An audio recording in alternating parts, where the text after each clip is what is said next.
I'm Robert Oppenheimer III. And I'm Shimmery Hobbity Bobbity. This brings us to the 15th day of the London Blitz. Now, Admiral Hugh Dowding is leading our armed forces to defend us from Nazi invasion with the aid of the Polish. Yes, the Germans, led by General Goering, also known as the Luftwaffe, that's their air force, have led a daring bombing raid against London.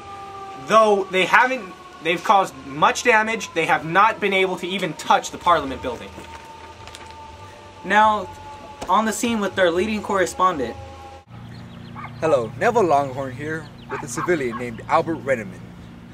He lived in our once fine city of London. Albert, how are you? I'm fine, thank you. Where do you live, Albert? Well, after my house has been destroyed, my wife and I lived in the underground rail lines. The rail lines, aren't those dangerous? Yes, there are quakes and it's hard to sleep, with the occasional cave-in. We're lucky to be alive.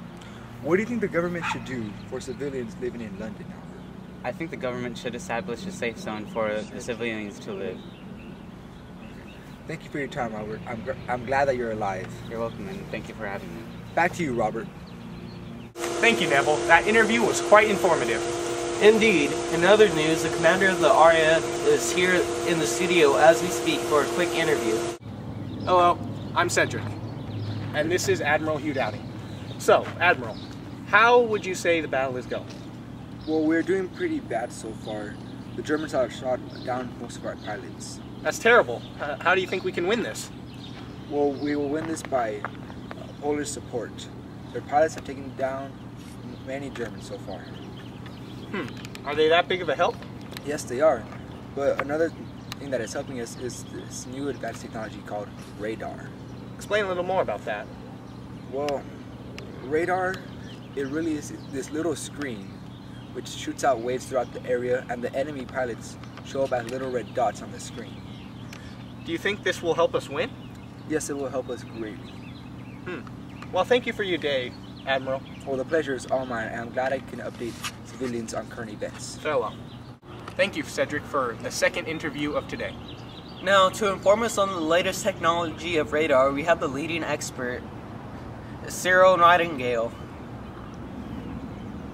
Okay. Yes, hello, I'm Peter Campbell, here with Cyril Nightingale. Now, Cyril, how does radar work? Well, radar works by sending sound signals into the sky by a satellite dish, and if those sound waves hit anything, then it bounces back and hits the satellite dish, and that will show up on our screen as a red cloud or a red dot. Okay, can you show us? No, I'm sorry. Why is that? Because our radar stations are everywhere around Britain, and they are secret, so that way the enemy can't tell where they are. I see. Oh, thank you for telling us about radar. You're welcome. Back to you, Robert. Thank you, Peter. We now go live to Winston Churchill's speech. Sir, what do you think of the appeasement policy formerly used by Chamberlain?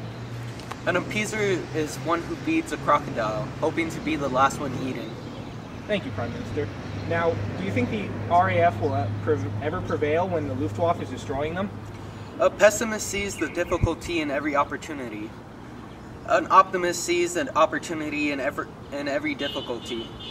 Yet, you, sir, are a pessimist, and hopefully England's pilots are optimists. It seems that the odds are against us in this battle, especially that after the French surrendered.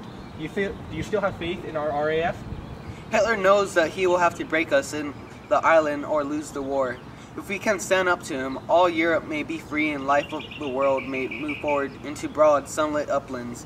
But if we fall, then the whole world, including the United States, including all that we have known and cared for, will sink into the abyss of the new dark age, made for more sinister and perhaps more protracted by the lights of perverted science.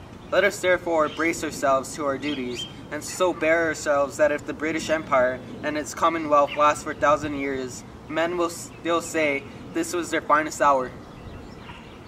Thank you for joining all of us here at BBC News and listening to this harrowing tale. And remember, stay strong. This is our finest hour.